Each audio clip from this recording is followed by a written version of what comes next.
araw. Araw kayo sa pagbigas. Kaya dapat inano ni Jackie na makabot siya doon. Diba, si Jackie kaya na. 23? Pero sabi ko pa, Asa mo Jackie, mag-celebrate? nagpo-process ng papelita. Ako kaya, ito process pag ulit ko pa. Sabi ko dahil ito process ang papel ko yaw pa ulit din. Baka sasayang ang schedule. Ay, dira-ara din sa panahon.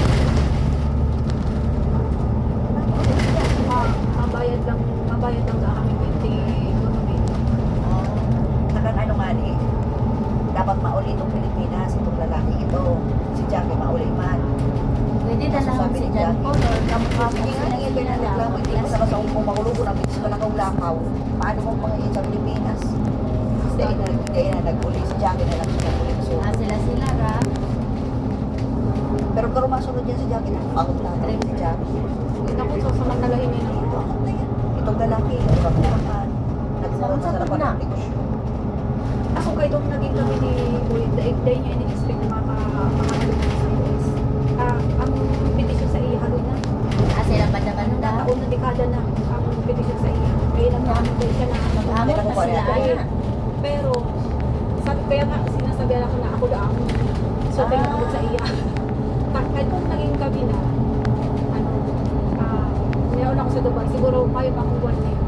Biglang nakatog sa iya, sabi niya nga, nagkalinaw ano yung petisyon sa akin. Sabi ko, ano yun? Di ba niya sinakwento ko sa iyo na pinipetisyon ako ni ate, kaya lang matagal na yun eh. Mga nasa 15 years na yata. Iyo. Tapos, biglaan niya tumawag sa akin si Abby. Nagkalinaw daw yung Asa na yung mga petisyon sa ligo? iya. Tapos pinapaasikaso na sa iyo. So tapos may schedule na siya sa St. Luke's para sa medical niya. Sabi ko, parang madali mo sa pangyayari talaga. Kasi sa lungguran kang nakalarga siya. Akala ko gusto mo yun, haluin na sa US. Station price, Basta lang yan. Kaya pala gusto mo ko ano. Yung Bago lang yan. kaya pala gusto mo ko ano. May nakalagay na Kasi para dito si ate malinaw ka po pa sila. nagkaroon di kaso. Bago lang yan. Saktong nag 60 years old May siya. nalang po Nakalarga siya. pamawi sila. Sinakto lang talaga ang birthday ba siya? Birthday niya ni Trace. October 3. Oo. October 21, nag-flight na siya. Eh yung garo. Sabi ko para niya kung regalo sa mga sa'yo. Oo. Pagmahal na Diyos na nakuha ka talaga. Kaya pala gusto mo ko ni ate niya. Sabi nga ni ate, ako nga din, hindi ko talaga ini-expect. Sa kuan pa bang ka? 23 o 25? Ako yung isang taon na ko. Ako na lamang iyan yung basuba.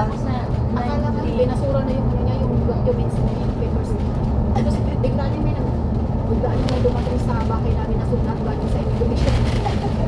Uy! Hindi na parang found out si ate, kaya tinawagan si Boye. Pero sa akin niya, Ano na duman? Duman ko lang eskwela.